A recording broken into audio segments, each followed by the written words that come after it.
آپ سبھی ناظرین کو ایم جنید وائس چینل میں دل کی گہرائیوں سے خوش آمدید اور خلوص بھرا سلام۔ اگر آپ ہمارے چینل پر نئے ہیں تو آپ ہمارے چینل کو سبسکرائب کیجئے اور ہماری ویڈیو کو لائک کیجئے اور ہماری ویڈیو کو شیئر کیجئے اور بیل آئیکن کو پریس کیجئے تاکہ ہماری آنے والی ویڈیو آپ کو بروقت مل سکے۔ جزاک اللہ خیر الجزا۔ اسلام کے پہلے بے باک خطیب سیدہ عائشہ رضی اللہ تعالی عنہا بیان فرماتی ہیں کہ جب صحابہ کرام کی تعداد 38 ہو گئی تو سیدنا ابو بکر رضی اللہ تعالی عنہ نے رسول اکرم صلی اللہ علیہ وآلہ وسلم سے اصرار کیا کہ علی العلان دعوت اسلام دیجئے۔ آپ صلی اللہ علیہ وآلہ وسلم نے فرمایا، اے ابو بکر، ابھی ہماری تعداد تھوڑی ہے۔ ابو بکر مصرر ہے، حتیٰ کہ آپ اعلانیہ تبلیغ کے لیے باہر نکل آئے۔ مسجد حرام کے اطراف میں ہر مسلمان اپنے قبیلے کے افراد میں جلوہ آرا ہو گیا۔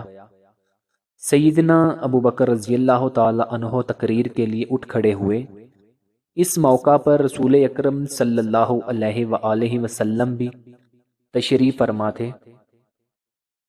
اسی طرح سیدنا ابو بکر رضی اللہ تعالی عنہ نے اسلام کے پہلے بے باک خطیب ہونے کا شرف حاصل کیا۔ مشرکین سیدنا ابو بکر رضی اللہ تعالی عنہ اور مسلمانوں پر ٹوٹ پڑے۔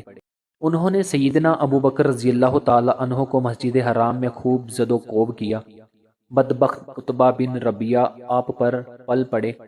اس نے آپ کے چہرے کو شدید ضربوں کا نشانہ بنا کر زخمی کر دیا اور آپ کے جسم کو بھی بری طرح روندا، حتیٰ کہ آپ نے ڈھال ہو کر گر پڑے۔ آپ کے قبیلہ بنو تیم کے لوگ بھاگتے ہوئے آئے اور انہوں نے مشرکین سے آپ کی گلو خلاصی کرائی۔ وہ سیدنا ابو بکر رضی اللہ تعالی عنہ کو اٹھا کر ان کے گھر لے گئے۔ آپ کی نازک حالت دیکھ کر انہیں آپ کی موت کا پختہ یقین ہو گیا۔ آپ کو گھر میں چھوڑ کر آپ کی قوم کے افراد واپس مسجد حرام میں آئے اور کہنے لگے، اللہ کی قسم، اگر ابو بکر وفات پا گئے تو ہم عتبہ بن ربیعہ کو قتل کر دیں گے۔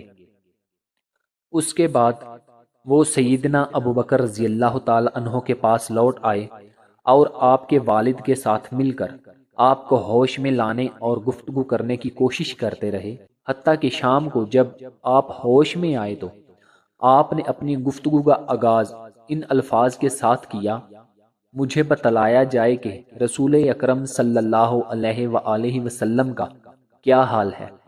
یہ سنتے ہی سب لوگ ناراض ہو کر آپ کے پاس سے اٹھ کھڑے ہوئے اور آپ کی والدہ سے یہ کہتے ہوئے چلے گئے کہ انہیں کچھ کھانے پینے کو دے دینا۔ آپ کی والدہ نے علیحدگی میں آپ سے بات کرنے کی کوشش کی تو اس وقت بھی آپ کا یہی اصرار رہا ہے کہ رسول اکرم صلی اللہ علیہ وآلہ وسلم کا کیا حال ہے۔ انہوں نے جواب دیا، اللہ کی قسم، مجھے تمہارے ساتھی کے بارے میں کچھ علم نہیں۔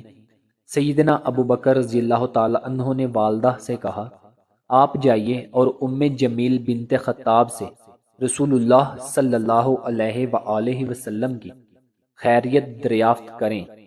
آپ کی والدہ ام جمیل کے پاس آئیں اور کہنے لگیں، ابو بکر تم سے محمد بن عبداللہ کے بارے میں پوچھتے ہیں۔ ام جمیل نے کہا کہ میں کسی ابو بکر یا محمد بن عبداللہ کو نہیں جانتی، اگر تم چاہتی ہو تو میں تمہارے ساتھ تمہارے بیٹے کے پاس چلتی ہوں۔ آپ کی والدہ انہیں ساتھ لے کر سیدنا ابو بکر رضی اللہ تعالی عنہ کے پاس پہنچی۔ ام جمیل نے سیدنا ابو بکر رضی اللہ تعالی عنہ کو شدید زخمی اور اذیت ناک حالت میں دیکھا تو چیخ اٹھی اور کہنے لگیں، آپ کی فاسق اور کافر قوم نے آپ کا یہ حال کر دیا ہے۔ مجھے یقین ہے کہ اللہ تعالیٰ ان سے ضرور انتقام لے گا۔ آپ نے سوال کیا، رسول اکرم صلی اللہ علیہ وآلہ وسلم کا کیا حال ہے؟ ام جمیل نے کہا، آپ کی والدہ سن رہی ہیں۔ آپ نے کہا، ان کی فکر نہ کرو۔ چنانچہ ام جمیل نے بتایا کہ آپ صلی اللہ علیہ وآلہ وسلم خیر و عافیت سے ہیں۔ صدیق اکبر نے پوچھا کہ رسول اللہ صلی اللہ علیہ وآلہ وسلم اس وقت کہاں ہیں؟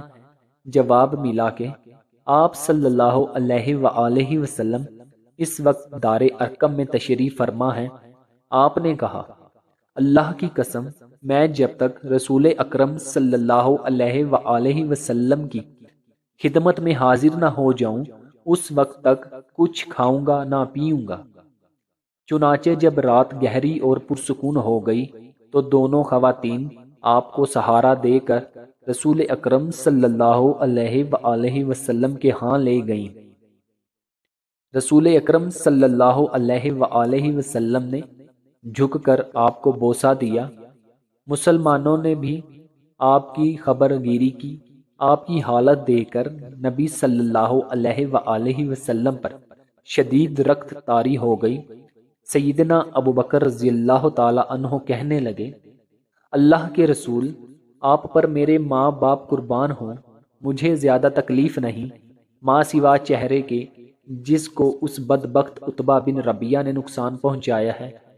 یہ میری مشفق و مہربان والدہ ہیں اور آپ خیر و برکت کا منبع ہیں۔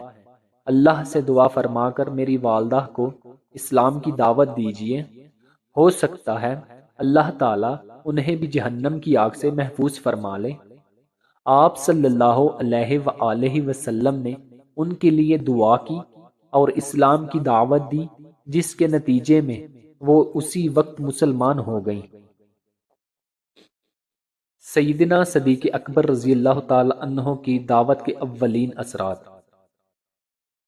سیدنا ابوبکر صدیق رضی اللہ تعالی عنہ کی دعوت کے اولین اثرات و ثمرات اس صورت میں ظاہر ہوئے کہ معاشرے کے بہترین افراد حلقہ بگوش اسلام ہو گئے۔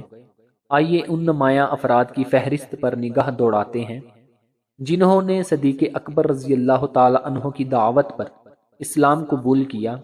ان اکابر صحابہ کرام میں زبیر بن عوام، عثمان بن عفان، طلحہ بن عبید اللہ، سعد بن ابی وقاص، عثمان بن مظعون، ابو عبیدہ بن جراح، عبد الرحمن بن عوف، ابو سلمہ بن عبد الاسد اور ارقم بن ابی ارقم رضی اللہ تعالی عنہما جیسی عظیم شخصیات شامل ہیں۔ آپ نے ان جان نثاران اسلام کو ایک ایک کر کے رسول اکرم صلی اللہ علیہ وآلہ وسلم کی خدمت میں پیش کیا اور وہ مشرف با اسلام ہوتے چلے گئے۔ یہ لوگ دین اسلام کی عمارت کی بنیادوں کی حیثیت رکھتے ہیں۔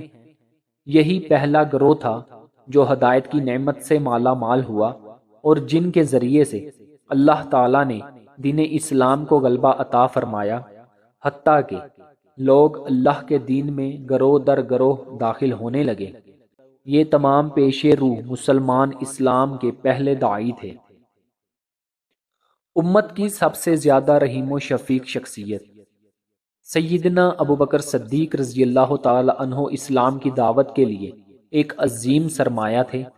آپ اخلاق فاضلہ، اوصاف حمیدہ اور نرم خوئی سے متصف قریش کے ہاں ہر دل عزیز شخص تھے۔ اپنے حسن و اخلاق کی بدولت ہی آپ لوگوں کے دلوں میں گھر کر گئے۔